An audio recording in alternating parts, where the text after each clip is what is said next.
inspired to create by the natural environment and what's happening in our neighborhoods, reading about wildlife that are affected by humans, and a lot of different resources, so different studies, scientific findings about how animals' behaviors are changing based on our inhabiting their territories. Creating art affects me in the sense that I feel like I am connecting to something bigger. So I consider myself a drawer, even though I do a lot of different mediums.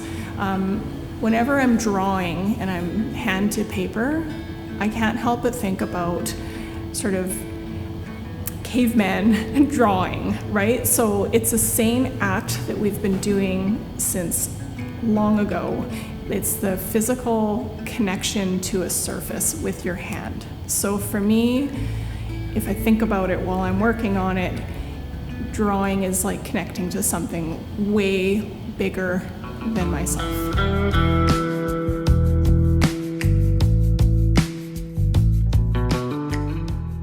I feel that art's really important because we are in an age where we have a ton of science and a ton of facts about what's happening in our world, and I think we're inundated with it. And I really think that artists can take that information and transform it into something that is more visionary and helps people be able to absorb it in different ways. So I was at an event recently called Greenhouse, which was 100 artists up at UBC with a handful of different speakers talking about the need for climate action. And my work, I mean, it definitely ties in, but it's not straight up climate action work. But I went to the event and I learned so much, and that kind of message about what happens, like how can artists lead the way towards positive change, and that sort of facts about science and technology are fantastic, but there's no vision. We need to give people a vision of what's next. If we do all of these things towards positive change, what does that look like? And that's where artists can come in, interpret the details, and come up with different ways of understanding them and also seeing what will come later on.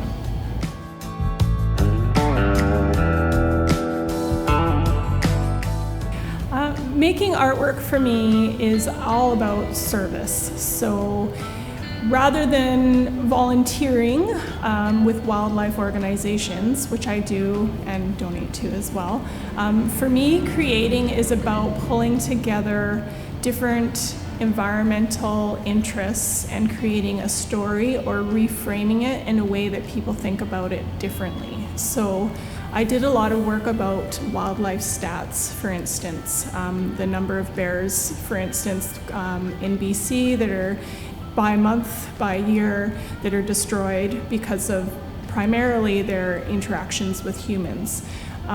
So when I was creating that work, it was really about trying to find a new way to present it visually that had an impact that was greater than just a number on a page.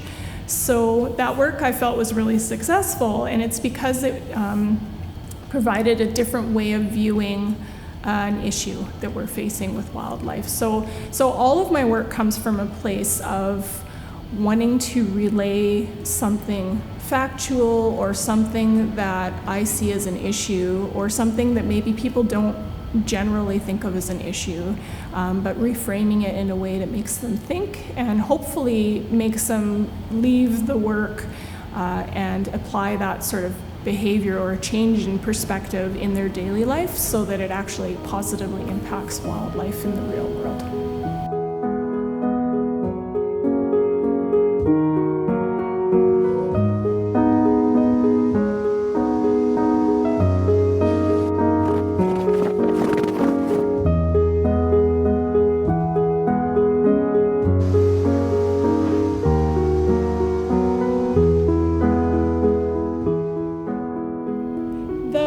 that's beside me here, it's a piece called Panorama. When I first created it, it was 2020, and it is 14 sheets of paper that connect together.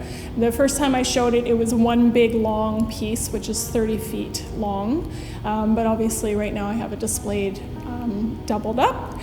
The work itself is actually inspired by the footage from my backyard security camera. So I really love security camera footage, especially at night, which is what this is inspired by. And it's about the different types of animals that I see in my Port Coquitlam backyard. So it includes a lot of bats and rodents and owls, but also a lot of raccoons, coyotes, which have come into my backyard. I've included some bears, even though I've only had bears in my front yard that I know of. And the work itself is the sort of the inspiration behind it was working on telling a story of all of the animals that have passed through, and also thinking about time and what the experience of is for a raccoon or a coyote that's passed the same area as another animal did an hour before. Like, what is their take of that particular path that they may have traveled, and can they tell who was there before, and what were they thinking when they were in that space, and what do they think when they see me? If they see me in my studio window from the edge of my property, how do I influence them? So the piece itself is kind of it's like a little time capsule of everything that's come and gone through my backyard, and me watching it is kind of another participatory part of it.